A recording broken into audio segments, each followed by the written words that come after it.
Shalom, saudara dan saudari yang terkasih dalam Tuhan kita Yesus Kristus.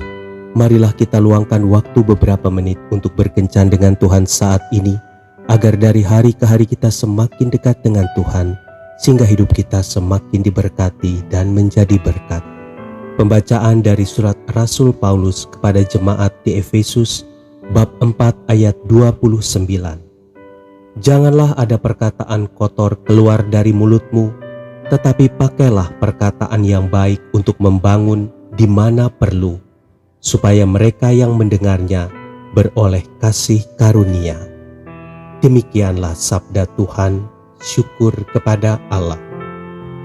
Saudara dan saudari yang terkasih dalam Tuhan kita Yesus Kristus, ada sepasang suami istri yang terlihat bahagia di hari ulang tahun pernikahan mereka yang ke-50 tahun. Para tamu tidak henti-hentinya membicarakan bahwa mereka adalah pasangan yang patut diteladani. Mereka pun bertanya-tanya apa rahasia kelanggengan keluarga bahagia ini. Di puncak acara, pasangan suami istri itu berdiri. Sambil merangkul istrinya, sang suami bercerita. Mungkin Anda semua yang hadir di sini bertanya-tanya dalam hati, apa rahasia hingga keluarga kami tetap utuh dan bahagia sampai hari ini?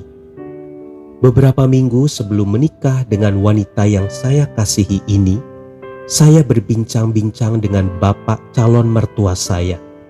Saat itu saya bertanya, apa yang bisa saya lakukan untuk membahagiakan wanita yang sangat saya cintai ini? Waktu itu bapak calon mertua saya berjanji akan memberikan jawabannya menjelang hari pernikahan kami. Dan benar, pada pagi hari sebelum kami menikah, beliau memberi saya sebuah bingkisan kecil sebagai hadiah.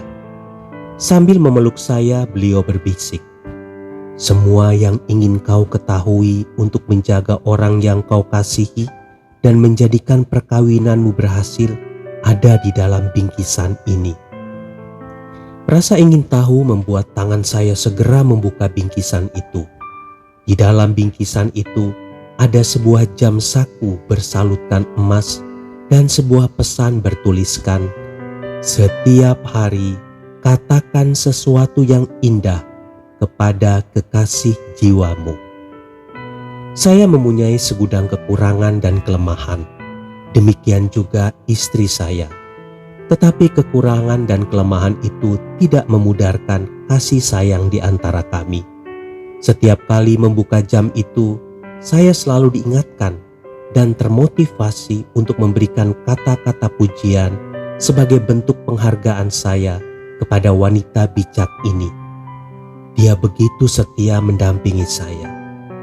Terima kasih sayang untuk kecantikan batiniahmu yang tidak pernah memudar sampai rambut kita memutih.